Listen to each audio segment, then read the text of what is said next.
Centimetre है 8.2। इसमें क्या है, मान ज्ञात करवाया है। क्या ज्ञात करवाया है? मान ज्ञात करने के लिए हमें सारणी के सभी मान आने चाहिए। जैसे साइन 0 का 0 है, साइन 30 का 1/2 है, साइन 45 का 1/√2 है, साइन 60 का √3/2 है और साइन 90 का 1। साइन के मान को उल्टा रख देंगे तो कॉस का हो जाएगा। साइन अपॉन कॉस रख देंगे तो टेन का निकल आएगा। टेन का उल्टा कर देंगे कॉट का, कॉस का उल्टा कर देंगे सेक का और साइन का उल्टा कर देंगे तो कोसेक। तो यानी वो सारणी जो है मैंने आपको बताई थी सारणी, उस अगर सारणी में से आपको एक भी मान याद नहीं है तो आप इस प्रश्नावली के किसी भी सवाल को हल नहीं कर पाओगे। तो सबसे पहले हमें क्या होना चाहिए, सारणी का मान याद होना चाहिए। सारणी बनाना मैंने आपको पहले वाले वीडियो में बता दिया था। तो वो सारणी किस तरीके से बनानी है, हमें 0 से 4 तक की गिनती में से पूरी सारणी के मान निकल आते हैं। पहला क्वेश्चन दिया है आपको साइन 60 कॉस 30 प्लस साइन 30 और कॉस 60। इनके बीच में कोई चिन्ह नहीं है तो यानी गुणा का चिन्ह माना जाता है। अब हमारे पास साइन 60, तो देखो साइन 60 का मान रख देंगे। साइन 60 का मान होता है √3/2 इंटू कॉस 30 का। तो देखो जो साइन 60 का मान है वही कॉस 30 का होता है, तो √3/2 प्लस साइन 30 का मान 1/2 और कॉस 60 का भी वही होगा 1/2। यानी साइन 30 और कॉस 60 बराबर होते हैं, साइन 0 और कॉस 90 बराबर होते हैं। अब इनके बीच में कोई चिन्ह नहीं है तो गुणा का चिन्ह, इसका गुणा इससे किया 3 आ गया और इसका गुणा इससे किया तो इसका गुणा इससे और इसका गुणा इससे, यानी 2 का गुणा 2 से करेंगे तो अब इसका ले लेंगे लघुत्तम। दोनों जगह 4 है तो लघुत्तम क्या आएगा 4। तो यहाँ 3 के 3 प्लस 1 तो क्या आ गया ये 4/4 और 4 में 4 का भाग देते हैं तो कितना आता है 1। तो क्या आ गया आपका पहला question, sine 60 into cos 30 plus sine 30 into cos 60। जब आगे हल करके लाएंगे तो क्या निकलेगा इसका 1। अब क्वेश्चन नंबर 2 क्या है इसमें बताओ।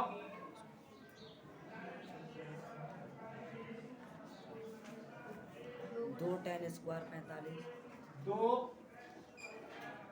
tan square 45 plus tan 45 minus cos square metre square हो गया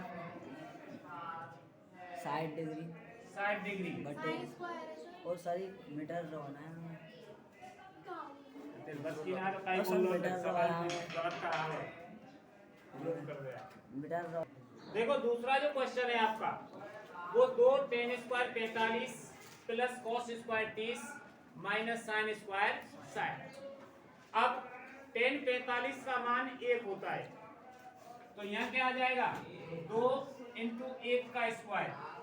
स्क्वायर क्यों लगाया हमने, tan स्क्वायर क्योंकि इसका मान tan स्क्वायर का मान tan 45 का मान 1 होता है तो यहाँ स्क्वायर लगा हुआ है तो हमने स्क्वायर लगा दिया। अब cos 30 का मान अभी बताया था, cos 30 का मान क्या होता है √3/2। जो sin 60 का मान होता है वही cos 30 का होता है तो √3/2 इसका स्क्वायर। अब sin 60 का मान √2 इसमें भी स्क्वायर। सब पे स्क्वायर क्यों लगाया हमने, क्योंकि इसमें भी स्क्वायर है, इसमें भी स्क्वायर है और इसमें भी स्क्वायर।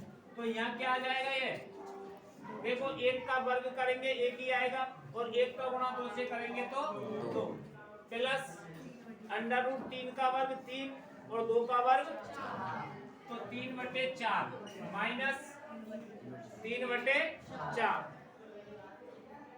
अब क्या करें, 3/4 से 3/4 कट जाएगा यहाँ, और लघुत्तम लेके काटना चाहे तो लघुत्तम से भी ले सकते हैं, लेकिन जब सीधा ही कट रहा है तो क्या आ गया इसका उत्तर 2। देखो अगला सवाल है cos 45/sec 30 plus cos sec 30। तो सबसे पहले cos 45 का मान 1/√2 भाग, क्योंकि 3 संख्या आएंगी इसलिए हमने भाग के चिन्ह में बदल दिया इसको। अब sec 30 का मान 2/√3 प्लस cos sec 30 का मान, यानी sin 30 का 1/2 होता है तो उसका अपोजिट हो जाएगा 2/1। एक लिखो या मत लिखो। अब क्या करना है हमें, देखो 1/√2 भाग, इसका लघुत्तम ले लिया हमने, कितना आ गया √3। तो यहाँ 2 प्लस 2√3।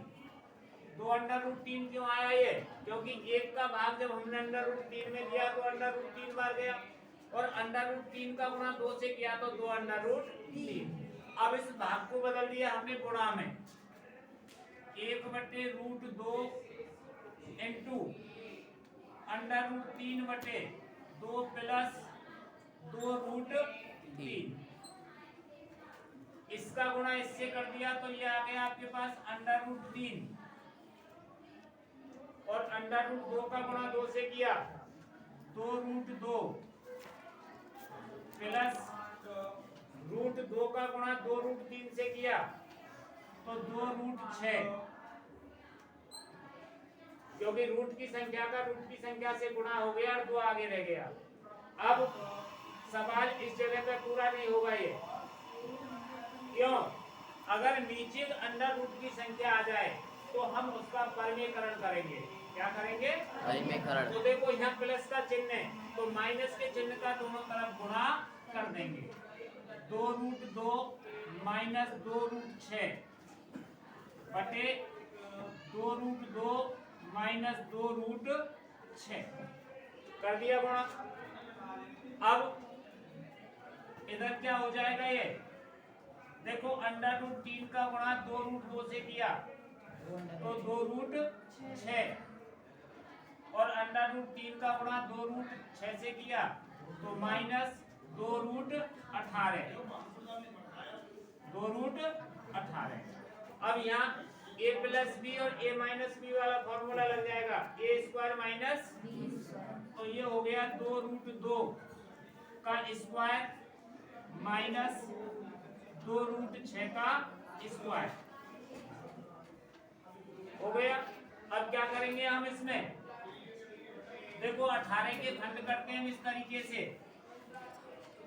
2 नाम 18, 3 तिया 9 और 3 एकम, तो 3 का जोड़ा बन गया। तो इस 18 में से 3 और बाहर निकल के आ गया, तो ये तो ऐसा ही रहेगा 2√6 माइनस 2 इंटू 3, और क्या रह गया ये √2, तो यहाँ आ जाएगा √2 बटे 2 दूनी 4 और 4 दूनी 8 माइनस 2 दूनी 4 और 4 छिकी 24, क्योंकि अंडर रूट की संख्या का जब हम वर्ग करते हैं तो अंडर रूट हट जाता है और वही संख्या आ जाती है। अब इसमें से देखो 2 कॉमन ले लिया हमने, 2 इसके पास भी है और 2 इसके पास भी है, 2 कॉमन आ गया तो क्या रह गया हमारे पास, देखो यहाँ तो रह गया √6, क्या रह गया √6। हम 2√2 भी कॉमन ले सकते थे लेकिन हमने 2 ही लिया है अभी, तो यहाँ √6 रह गया माइनस 3√2, यहाँ का रह गया 3√2 बटे, अब 24 में से 8 चले गए, 24 में से तो कितने बच गए, माइनस के 16, और इन माइनस का 16 काट दिया हमने 2 से। अब इस माइनस का हमने ऊपर भाग दे दिया तो देखो ये माइनस का हो जाएगा और ये प्लस का, 3√2 माइनस √6 बटे 8।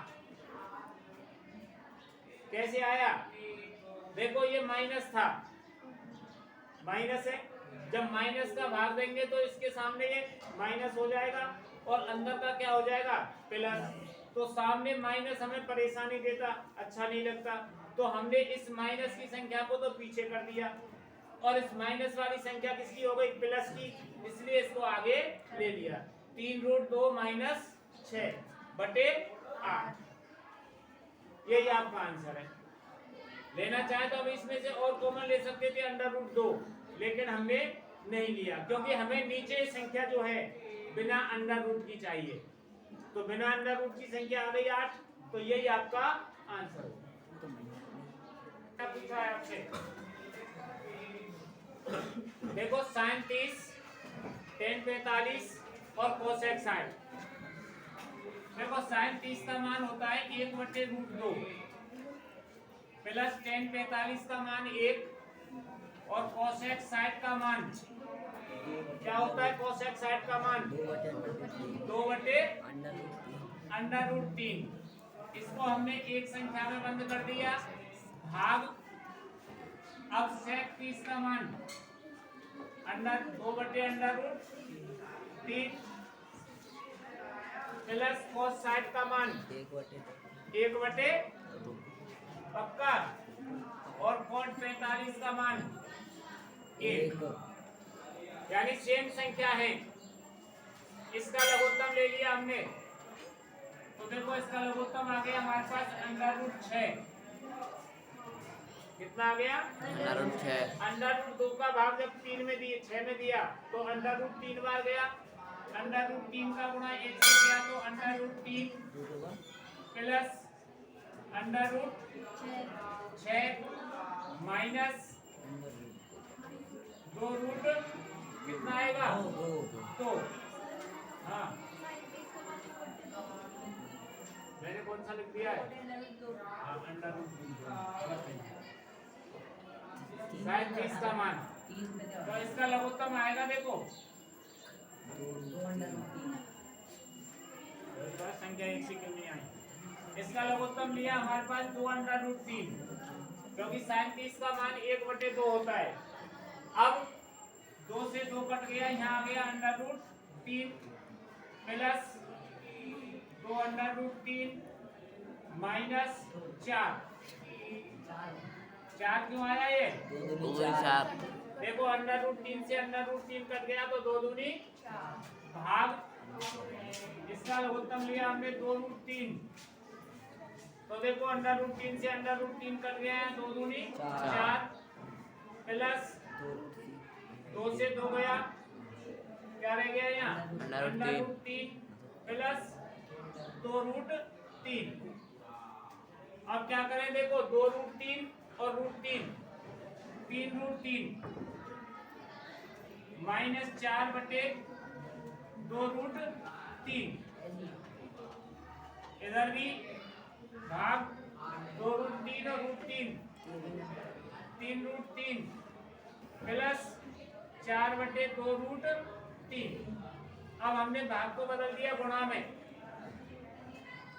3√3 माइनस 4/2√3 गुणा 2√3/3√3 माइनस 4, ये कट गया हमारे पास, तो यहाँ आ गया 3√3 माइनस 4/3√3 माइनस 4।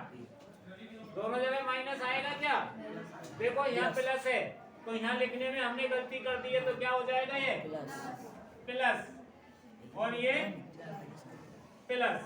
अब देखो √रूट की संख्या आ गई, जब √रूट की संख्या आती है तो इसका परिमीकरण कर देते हैं, तो यहाँ 3√3 माइनस 4, 3√3 माइनस 4। अब ये a माइनस बी के होल स्क्वायर से, क्योंकि यहाँ क्या हो जाएगा? 3√3 का स्क्वायर